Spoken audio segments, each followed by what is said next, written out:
जय हिंद साथियों। Timeline education digital forum में आपका स्वागत है। आज हम बहुत दिनों बाद में मिले हैं, कम से कम 7-8 दिन बाद में।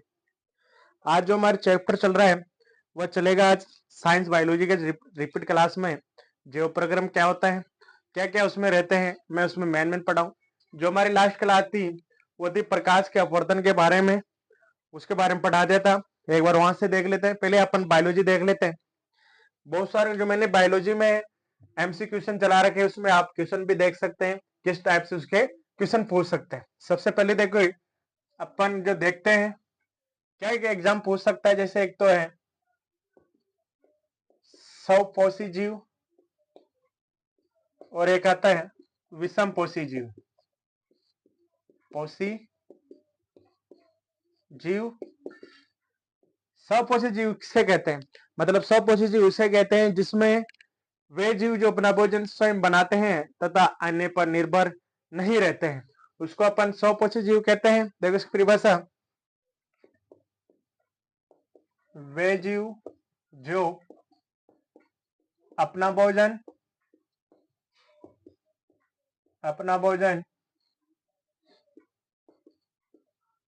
स्वयं बनाते हैं तथा दूसरों पर निर्भर नहीं रहते हैं, उसे अपन स्वपोषी जीव कहते हैं। उसे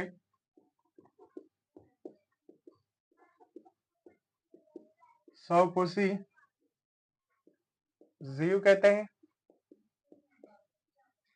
इसके एग्जाम्पल लेते हैं, वो होते हैं पेड़ पौधे।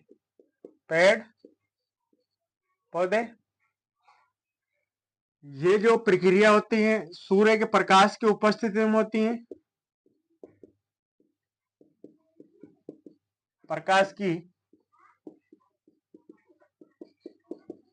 उपस्थिति में होती है। अब देखो, विषम पोषी जीव किसे कहते हैं? वे जीव जो अपना भोजन स्वयं बनाते हैं तथा दूसरों पर डिपेंड रहते हैं, उसको अपन विषम पोषी जीव कहते हैं। किसे बोलते हैं? वे जीव जो अपना भोजन स्वयं नहीं बनाते हैं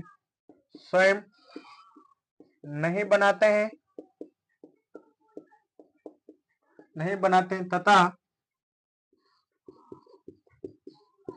दूसरों पर क्या होते हैं? दूसरों पर निर्भर होते हैं, उसे विषम पोषी जीव कहते हैं। उसे जीव कहते हैं।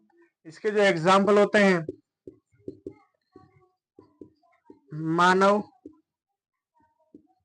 जंतु, मानव लिख दो। इसमें जो सूर्य के प्रकाश की उपस्थिति नहीं होती, सूर्य की प्रकाश की उपस्थिति में नहीं होती है। ये तो इन दोनों की परिभाषा। स्वपोषी विषम पोषी जीव किसे कहते हैं? मतलब इसमें तो जो अपना भोजन स्वयं बनाते हैं तथा दूसरों पर निर्भर नहीं होते हैं। इसमें जो भोजन अपना स्वयं नहीं बनाते हैं, दूसरों पर क्या होते हैं? निर्भर होते हैं। ये था आज की ये स्वपोषी विषम पोषी में आप अंतर भी कर सकते हो।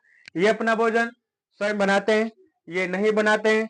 ये दूसरों पर निर्भर नहीं होते हैं, ये दूसरों पर डिपेंड होते हैं।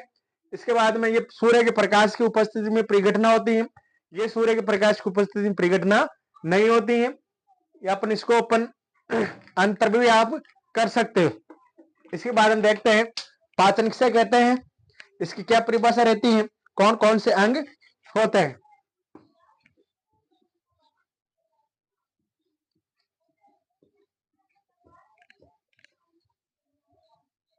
मैं एग्जाम के लायक से महत्वपूर्ण पढ़ाऊंगा।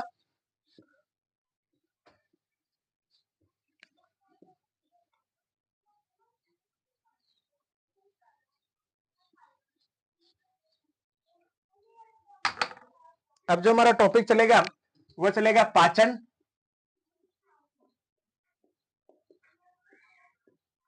पाचन किसे कहते हैं?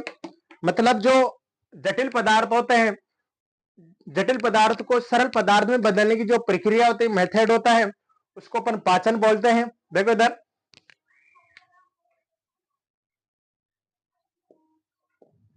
जटिल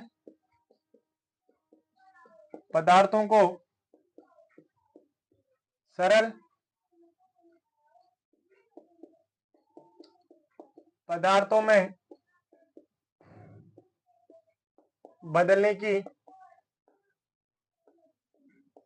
प्रक्रिया को क्या बोलते हैं? अपन पाचन कहते हैं। पाचन कहते हैं। तथा इसी विधि को तथा इसी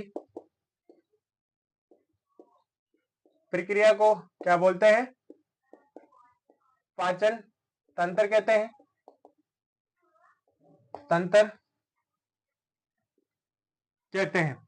मतलब जैसे कहने का मतलब ये होता है, जटिल पदार्थों को सरल पदार्थ में प्रक्रिया को, जटिल पदार्थों को सरल पदार्थ में बदलने की प्रक्रिया का बोलते हैं अपन पाचन बोलते हैं। तथा ऐसी विधि को जो अपन बोलते हैं उसको अपन क्या बोलते हैं? पाचन तंत्र बोलते हैं। अब इसके देखिए प्रमुख अंग कौन कौन से होते हैं? तो पाचन तंत्र है, इसके प्रमुख अंग कौन कौन से होते हैं?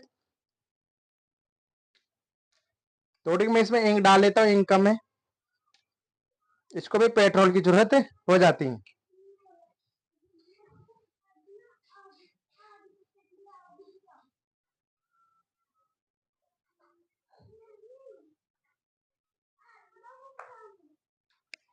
इसकी मैं जो शॉर्ट में लिखा रहा हूं, इसकी फुल वीडियो देखने के लिए हमारे यूट्यूब चैनल अनुराग मेरठा को जाके इसमें आप इसकी फुल वीडियो देख सकते हैं, जैव प्रक्रम के फुल चैप्टर के बारे में। ये तो एक इनकी रिवीजन क्लास चल रही है। देखो इसकी प्रमुख अंग कौन कौन से होते हैं? प्रमुख अंग सबसे पहले मुख, गुहिका, गुहिका, इसके बाद में ग्रीसिका और ग्रीसनी, ग्रीसनी, इसके बाद आहार नाल, आहार नाल के बाद में आमाशय, आमाशय के बाद हमारे छोटी आंत, इसके बाद बड़ी आंत, और लास्ट में आता है मल द्वार। क्या आता है साथियों लास्ट में? मल द्वार। कितने पार्ट हो गए? 1 2 3 4 5 6 7 8 और 9। ये हमारे जो 9 पार्ट है, ये पाचन तंत्र के प्रमुख अंग होते हैं। अब देखो इसकी सहायक ग्रंथियां कौन कौन? हेल्प ऑफ ग्लैंड, पाचन तंत्र की कौन कौन सी सहायक ग्रंथियां होती हैं? देखो जो हमारा टॉपिक रहेगा इसमें सहायक ग्रंथियां कौन कौन सी होती हैं?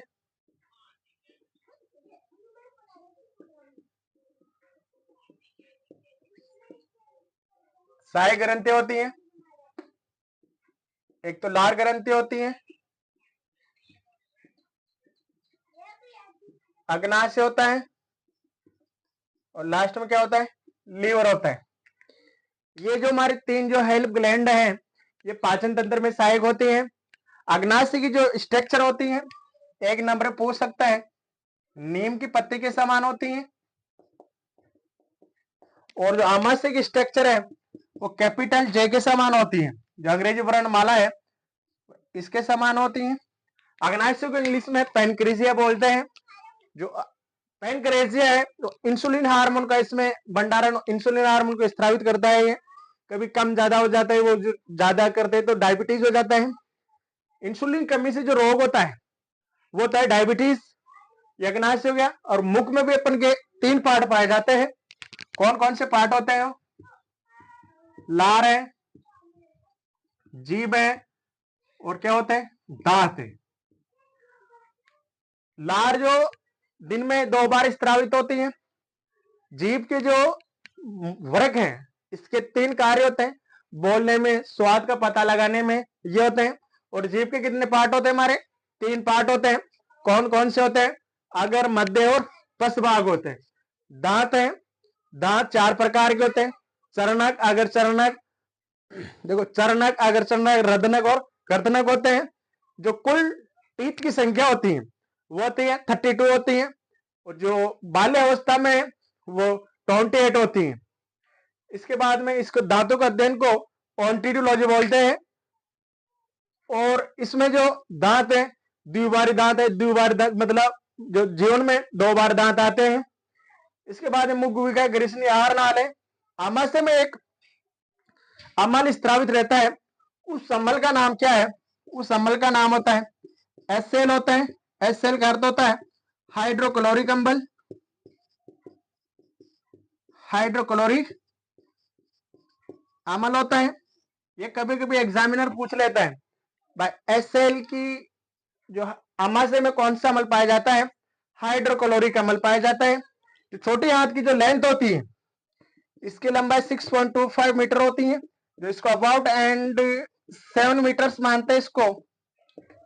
और इसकी जो लंबाई है 1.25 मीटर होती है, जो इसको लगभग 2 मीटर मानते हैं।